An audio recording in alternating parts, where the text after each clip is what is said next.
forget to like and subscribe below.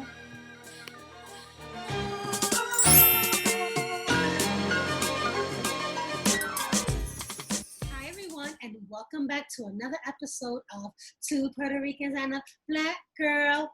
Today's girl talk is, what do you do when you feel the relationship has met its course or you feel that you're with the wrong person? That's a hot one. Before we get started, let's introduce ourselves. I am Gigi, the Dope Widow. Hi, and I am the Love Guru. Hey everyone, and I'm Mimi, the Lifestyle Diva. How you ladies doing? Good. How are you? Good. So this is a good topic again. I think so. That we're gonna be like really in our emotions and feelings and everything. So I have a question. So I often wonder how people can be in relationships for so long and then they'd say they're getting a divorce. So I was thinking that what happens sometimes is that people are in relationships and they're just moving, going through the motions. You know, it's just like they're in some type of like autopilot mode. It's like they're just staying together for the sake of staying together because that's a habit to them now. And sometimes our habits are not habits, they're fears. You know, you're scared to leave this person because you're so used to and conditioned to being with this person when you knew long time ago that, you know, this had ran its course, but you stayed. So what do you ladies think about that? Well, I can say that I agree with people staying in relationships for long periods of time because it is a habit. It's like a comfortability. You've been with this person for maybe 20 something years, and now you're afraid of the unknown. Like, what's gonna happen if we break up? Like, am I gonna be okay financially? Are you afraid of being alone? You know, all of those things play a big role in breaking up or leaving someone that you've been with for a long time. But I definitely agree that that's not a reason to stay in a relationship. Right. You wind up both being unhappy. You make each other unhappy because at some point, everything he does gets on your nerves because you're no longer in love with that person, or everything you do gets on his nerves. So you become short with each other. You start being nasty with each other. That love that you once had for each other is no longer there. Not to say that you don't love the person, because you always would have love for that person, but you're not in love anymore. So you all, you know, I think that we all grow in relationships and sometimes we just grow apart.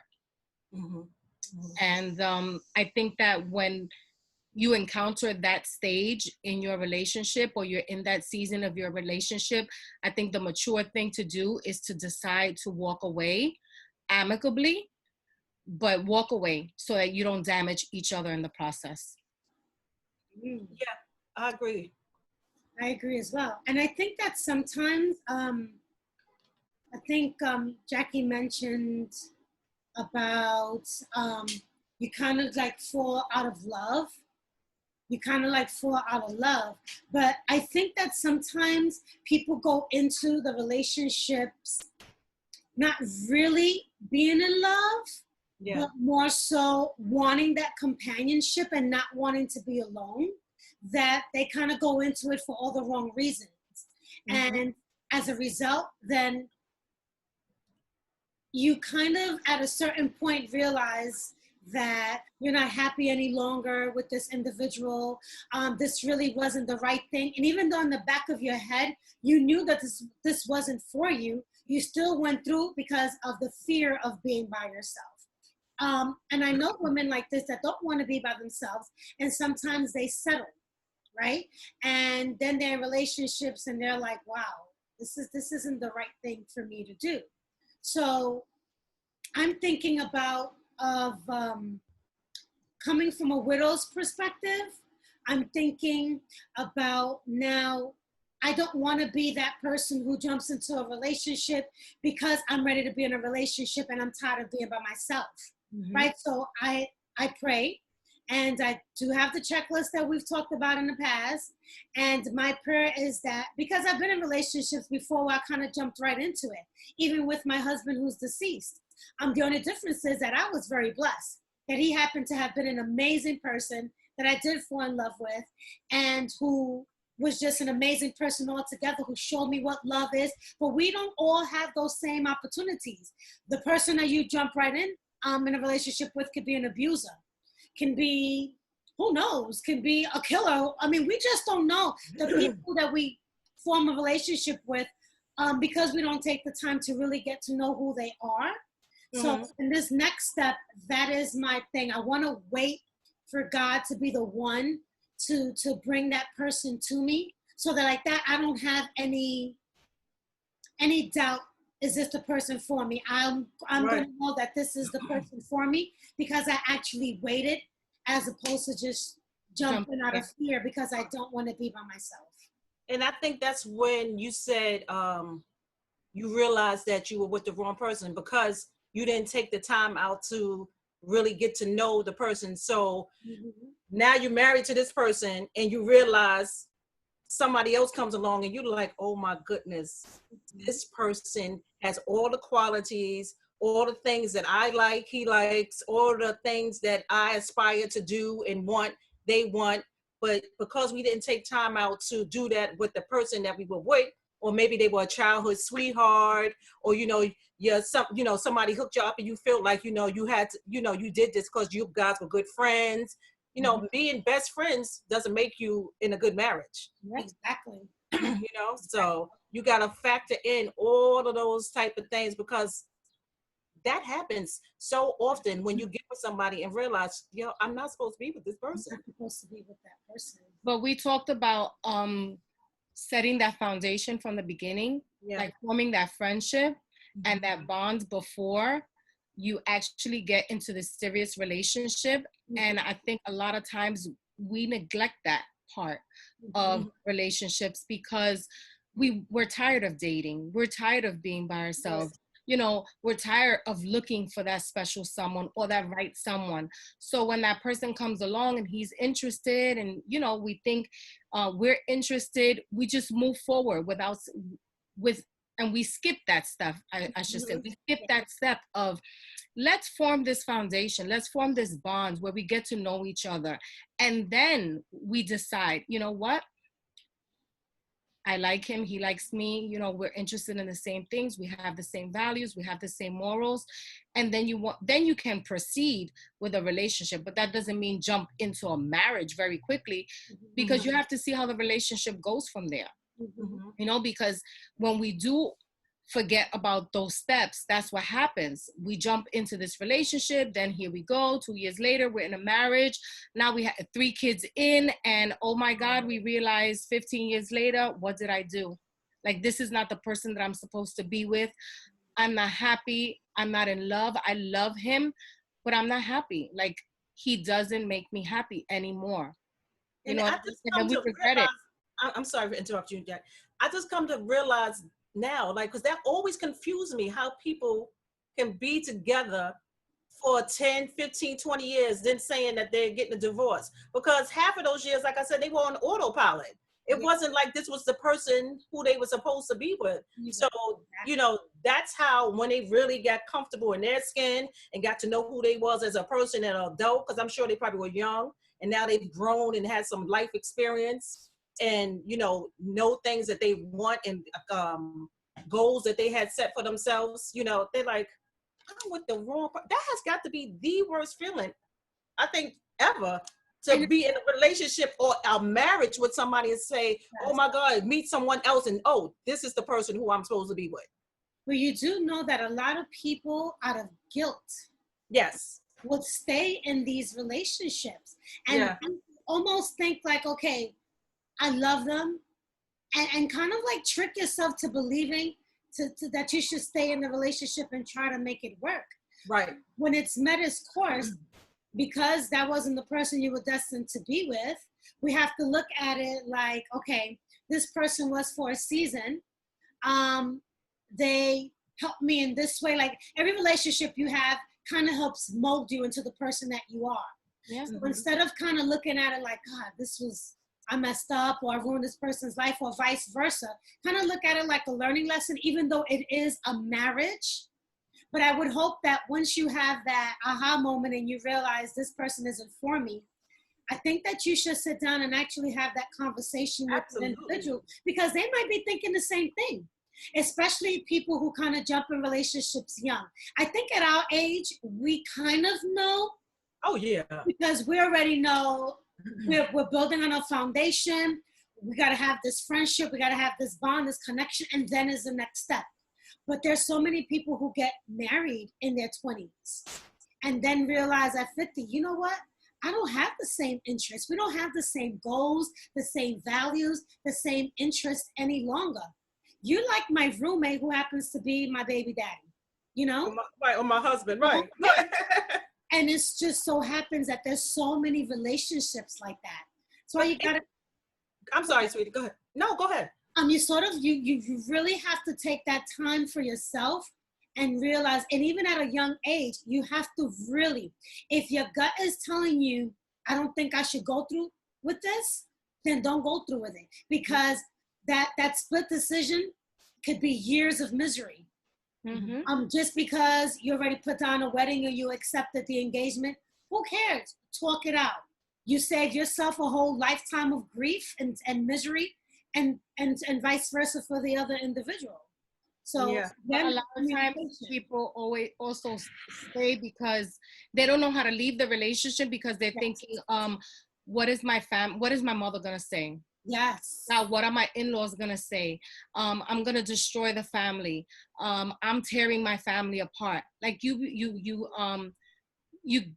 so guilty. You feel guilty because you feel like, I'm gonna destroy my family. I'm gonna destroy this other person. But like Gigi said, I think we need to forget about that guilt, and we need to talk about it with that other person, because we definitely don't know if that person has the same feeling, if that person has the same thought process, but is afraid, like we are, to say, listen, I think our relationship has run its course. I love you. I don't want to hurt your feelings, but I think that in both our interests, I think it's best that we move along, but we move along separately, not together anymore. Yeah, and that's why in relationships we have to function. That conversation has to stay within us. Like, we can't concern ourselves, even though we don't want to disappoint our family members and stuff. We can't allow them to dictate how we're going to move in our relationships. Like, is my mom going to be mad? My dad's going to be disappointed, because even our children, like, because we're the ones who are going to have to be in the house living with this person day in and day out when our kids go away to school and they move out and they're with their own families and stuff. And it's so many times you see relationships and they're just so loveless. They don't touch each other. They don't communicate. I mean, that's really sad. I never want to be in a relationship with somebody who I can't be intimate with, and not just saying the physical part of intimacy, the conversation, the going out to dinner, to, being in tune with what they like, and all those kind of parts, so. Yeah, I just say that part about family because I'm raised in a Puerto Rican home. It's right. In my home, my mother was like, you never get a divorce. You never leave your husband. You work it out. You work out whatever the problem is. You guys learn to work it out, but you never get a divorce. So the day my mother passed away, she told me, you never get a divorce. It's definitely a cultural thing. I definitely think in a lot of Hispanic families and Black families, it's like, you stay with this person, he got a whole family. He got a whole family across town. You know about them. But here's mama. She like this. What blinders on. Yes. And we have to be the generation in the women that say no. We're not gonna accept that. We're not gonna live like that. Like, what kind of life is that to live when the person who you're supposed to be with is right out there? And that also brings me to think, when I was saying, with the whole divorce thing, people feel you shouldn't get divorces. If you did not get married under the confines of God and under, those things, then, this that's why divorce is there. It's not looked to be frowned upon and stuff. Sometimes that's the course that people have to take, and we have to decide that for ourselves. And like you said, Jackie, like it's very cultural sometimes, but we have to definitely make sure that we step outside of that and live the lives that we need to have for ourselves. Exactly, the lives that we're destined to have. Mm-hmm. So let me ask you. Mm-hmm. So obviously we're talking about relationships that's met its course, but then there's sometimes that, and this is normal, when you're in a relationship for X amount of years, Mm-hmm. boyfriend, marriage, friendship, whatever it is, there's always those ups and downs. Totally. Right? And sometimes you may think that the relationship has met its course because you're kind of over it. You've been with the same person for years. So maybe this is not a question, but you also need to be able to realize that when the relationship has met its course, or when your relationship just needs to be kind of rebooted. Like right. You mentioned the routine. It's the habit. It's the same thing over and over. You have to, at some point, somebody has to take the initiative to like re-enter the spark to the relationship. So it doesn't mean that you're no longer in love. Sometimes you kind of look at the person like, I don't know. It's not that you're not. You start taking them for granted. Like that can easily happen in a relationship. You've been with the person for so long. You come home. You don't even go over to them and kiss them and say hello. Yeah. You just But I agree with you on what you were saying. Like I think before you say, I don't think we were meant to be together, that you should always seek counsel first. Exactly. Because sometimes it could be where you're thinking that, oh, I'm not supposed to be with this person. And it's just that y'all need a reboot, like you said, or y'all need counseling. Y'all need an outside person looking in, a third party that's not in the relationship, that can give you some advice. But then that's what I'm saying, when you have sought all your counsel and you've taken the proper procedures and stuff, and you guys in your relationship agree upon that, what are we doing here? Then that's when you make that decision. You know what I mean? I don't think you should just be like, I'm getting a divorce. Not at all. And some people some people just jump into that conclusion immediately without giving the relationship a fight. And even if you jumped in it young, and even in your head, like you mentioned, if you think that this has met its course, you just don't give up. I still believe that, all right, let's give this a try. Maybe it's just me, mid-age crisis, whatever it is. I've been with you forever. You're all I know. And some people are actually in relationships with their first love. Yeah. Mm-hmm. They don't know what it is to actually love somebody else. Or and to that's where the fear comes in, because they don't know anybody else. Yes, because you don't know anyone else. And then sometimes that actually sparks the curiosity if someone expressed a little interest in you. And then now you might step out, thinking that you don't love your partner, but you actually do love your partner, but because you know nothing else. Right. I think it could go either way. I think sometimes it is that,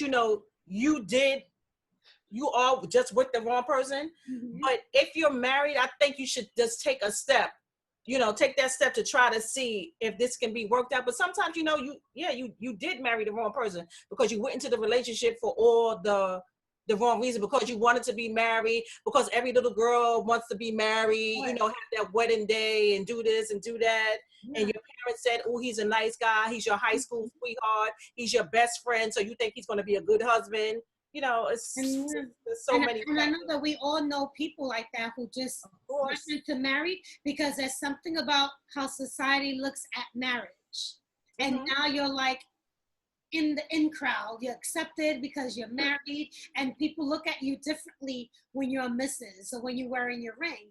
And some people just jump into it because it's like, look, I'm 40 something, I haven't been married yet. I'm gonna go get married. Right. So jump into it for the wrong reasons, Do you think people still do that now? Like, how people looked at you like, you're a certain age and you're not. Do you think people really put a lot of emphasis on being like, she's not married at this? Do you think that's still like a thing? Yeah. I don't think so. Not in these times. I think there are so many strong independent single women who are doing their thing, and not just because they can't find a person, Voice. but because they choose to, and they love to live the single life, and there's nothing wrong with that. I don't think Right. anyone should be shamed or made to feel less Absolutely. than because they don't have a partner. You know, sometimes that's just the way they choose to live, and that's okay. But I know. I'm sorry, Gigi. I know for being single for a minute right now, you really could get comfortable in this state. Like you Yes. come home, you have no accountability to anyone. You can, Mhm. if I want to go somewhere and do something, I can just do that without having to say, "Oh, babe, I'm going here." You know, because when you with somebody, you want to give them that courtesy and respect to say that I'm going to hang out with my girlfriends, or at least you should. I'm going to hang out with my girlfriends. I'm going to do this. Or you can't just get up and say, I'm going with my girlfriends or go on a trip and don't let them know. It's like, oh, you're going for the whole weekend. Where were you? Out of respect, we definitely should tell our significant other, but I just don't think, for myself, speaking for myself, I don't think that we should have to ask permission. Oh, right. I don't believe in, but I think that out of courtesy, because we would like the same courtesy extended to us. You're not gonna just say, "Oh, let me call him," and he's like, "Oh, I'm in Bermuda." Like, right. No, that's crazy. like, no.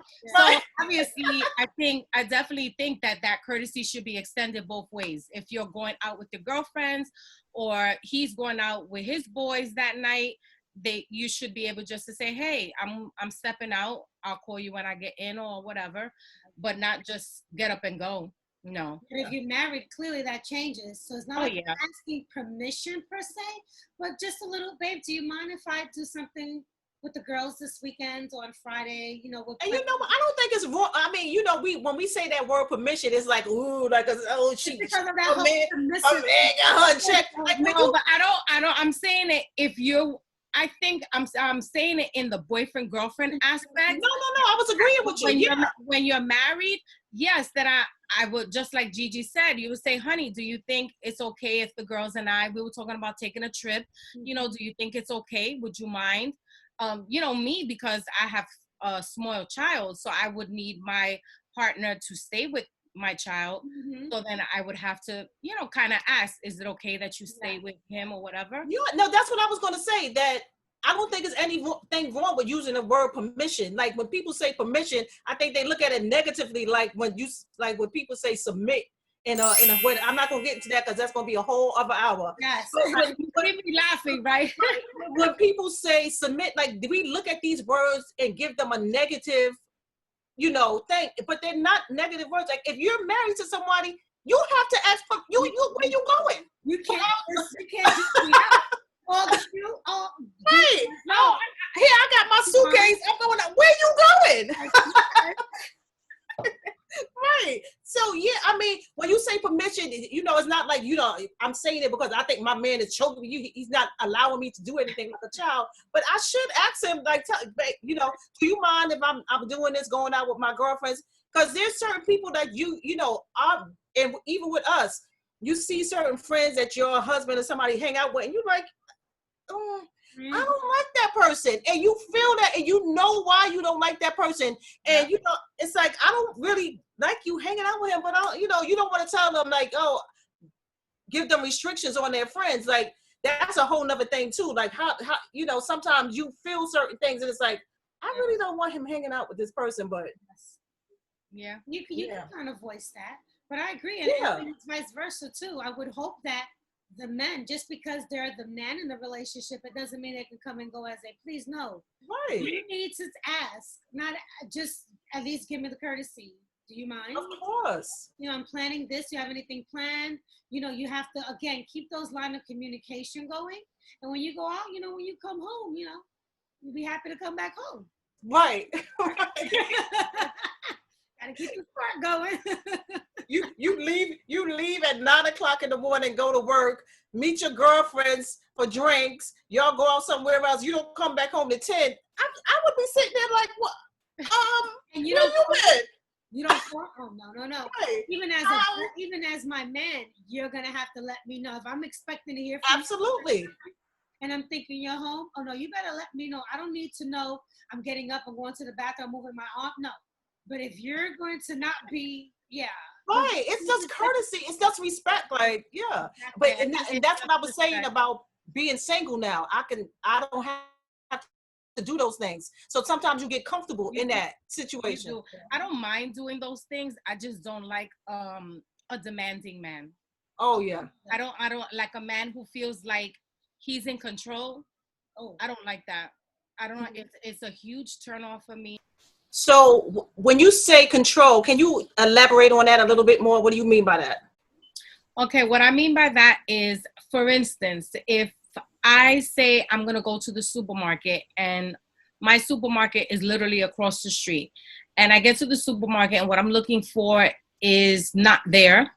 So I now have to go to another supermarket, probably maybe a block or 2 blocks down. I don't feel the need to have to call my partner and say, well, babe, they didn't have what I was looking for in the supermarket right across from us, so I'm going to walk 2 blocks. I should just feel the liberty to be able to just walk the 2 blocks to the supermarket and purchase what it is that I'm going to purchase and come back.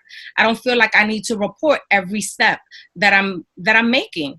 Like, I feel that is a control issue. Like, they need to be in control of every step that you make and everything that you do. And like I was going to say is, I know maybe there may have been factors in the past that, you know, this person doesn't trust you, or you may have done something in the past where, you know, his trust may be a little doubtful. But in order to gain that trust again, you have to let go. You have to let go. And, you know, unfortunately, we have to learn to trust by letting go. And the trust is never going to come again if you are going to still be that control type of person. It's never going to happen. And I'm going to tell you that in a relationship like that with someone who wants that type of control, the relationship is going to run its course. Oh, it is. People are, that woman is definitely going to get sick and tired of that control. And you know what? She's no longer going to want to live that life. So I think that relationship is going to run its course real quickly. Yeah, and I think that goes to where we always say that before you get into another relationship, because it doesn't just have to be something that we did in the relationship. It could be some baggage that they brought in from prior relationships that are making them so insecure. So that's why you need to get over certain things so that you don't bring that and put that on your partner who you're in a relationship with now, because they shouldn't be held accountable for stuff that people did in past relationships, because that's nothing but insecurity right there. Because if I can't take my behind to the make a decision to go to another supermarket, something ain't right there. Yeah. And that's what I was going to say, that control has to do with the insecurity. So you hit the nail on the head with that one. If you're secure in your relationship, if I don't speak to my partner for 2 hours, 3 hours, I'm not going to think that they're with someone else. I'm going to think, okay, they're busy. They took a nap. They're cleaning. They're doing something, something else that we can't talk. And you have to be secure in your relationship to just not think that you have to talk to your partner. Do you know our parents went all day without talking to each other when they went to work? They didn't have cell phones and all that. All this stuff you bringing on Facebook, you bringing on Instagram, you bringing on Twitter. You know what I'm doing all damn day. Don't say you don't have no contact with me. Yes. I'm binging all day long. Facebook, Instagram, Twitter. Like, when they went out, it was 8 hours of the day that they did not talk to each other. Yes. And relationships survive. So you can be good for an hour while I'm at the supermarket. You sure can. And I think it also, go ahead, Gigi, I'm sorry. I was going to say, I don't think that I could be in a relationship with someone that had all that control, or thought they had that control. I mean, I've been there, done that one time. It was a one-shot deal. Never going to happen again. Because I'm not an insecure person. So whoever I'm with, you have to be just as secure. Because if I want to be cute and go outside, I feel like having my lips red or whatever, all of a sudden you're going to think that I'm trying to capture somebody else's attention, or I'm going to see someone. No, today I just feel like being cute. So your securities got to match my securities. But that goes back to getting to know each other, building that foundation, not just jumping into anything so that you don't get to that point where you're like, I don't think I want to be with this person. But what I was gonna say is, it has to do with security, but security about who you are and what you bring to the table. Because I know who I am and I know what I bring to the table in every relationship that I'm in. So I'm not an insecure person. I'm beautiful. I'm educated. I'm classy. I'm well mannered. I'm respectful. You know, when I get dressed, I look beautiful. And I know, you know, I'm an amazing lover. Come on An now, talk amazing, about it. I'm an amazing cook. I take care of my home. I take care of my children. And I definitely know how to take care of my man. Mhm. So I know what I bring to the table. So I'm not insecure when my man goes out that he's going to be interested in someone else, because I know that I'm enough. You know, if he goes out and he decides to look at someone else, that's totally on him, and that speaks to the person that he is, but not, it doesn't speak to my insecurity, because I'm secure about who I am and what I bring to the table. And he needs to be secure about who he is and what he brings to the table. And when he brings nothing to the table and he's not really secure about who he is as a person, that's where all that control and insecurity and all that, those trust issues, that's where that comes in. And to a very, very valid point. And so what Gigi said about when she want to go out with her red lip on, and people going to notice, they're going to notice us. You noticed me. You know what I'm saying? Like, other men are going to find me attractive when I go outside and I'm not with you.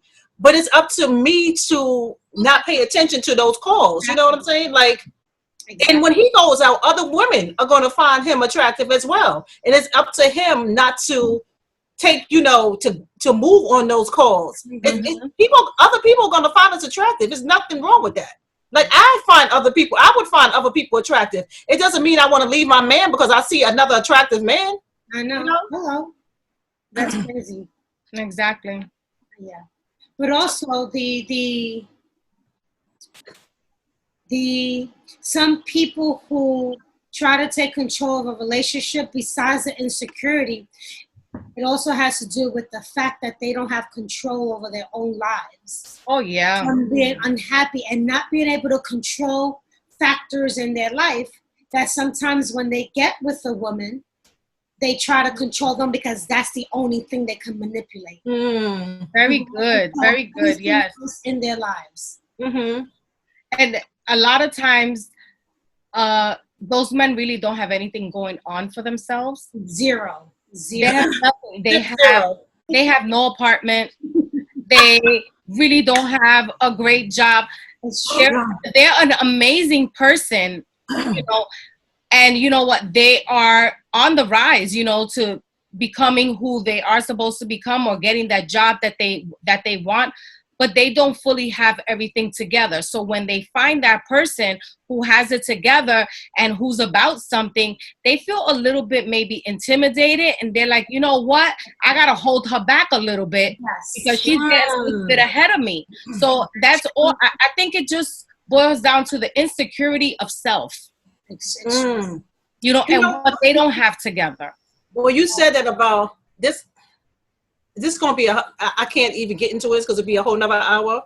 But when you just said about they don't have an apartment.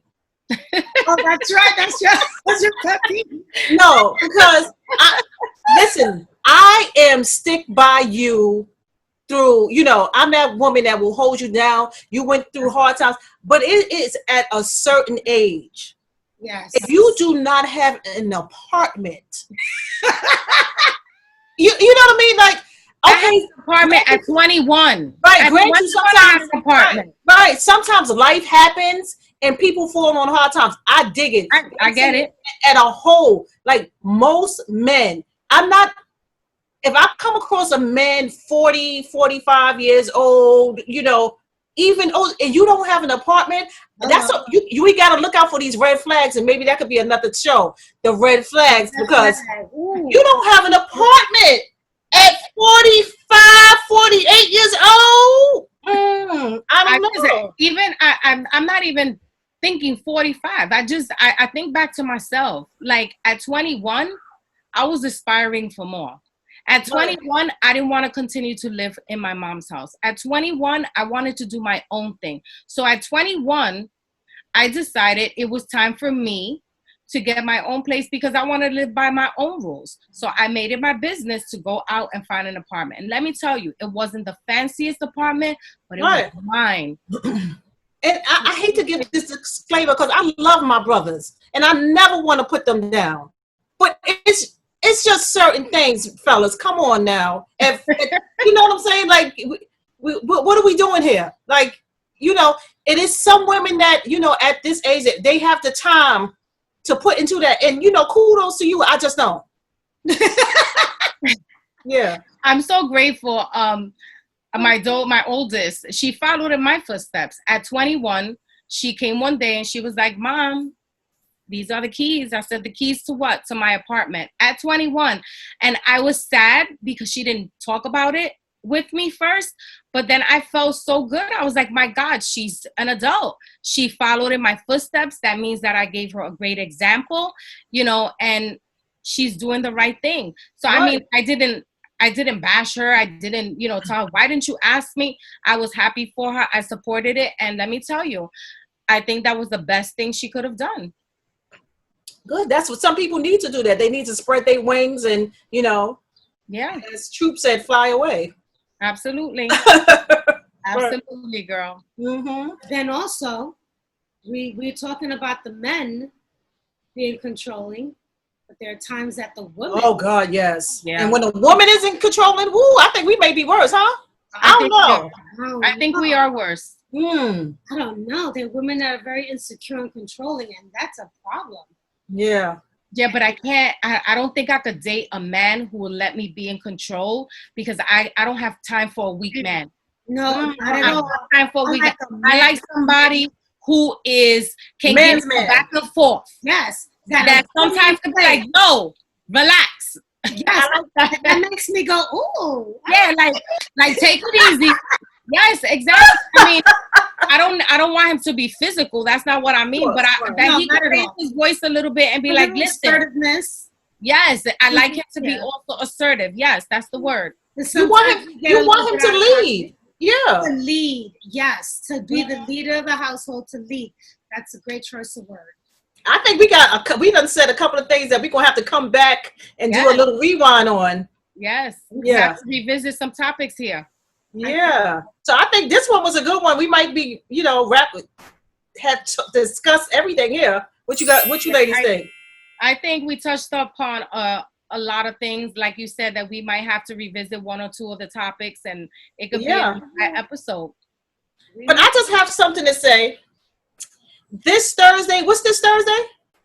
This Thursday is August 6th. So this Thursday is August 6th, and one of the two Puerto Ricans is celebrating a birthday. So we just want to say happy birthday to our Gigi. Happy birthday, Dope Widow. We love you, girlie. Thank you. I guess that's it for what? Two Puerto Ricans and a black girl. Ooh, we was on time. Black girl. All right, everyone. Thank you for joining us. Join us next Thursday, August 13th at 7 p.m. for a new episode on Two Puerto Ricans and a Black Girl. Thank you for joining us. Bye, guys. Bye. It's my birthday. It's a birthday. Happy birthday to you. Happy birthday. You got me singing, girls. Cut it out. Bye, ladies. Bye.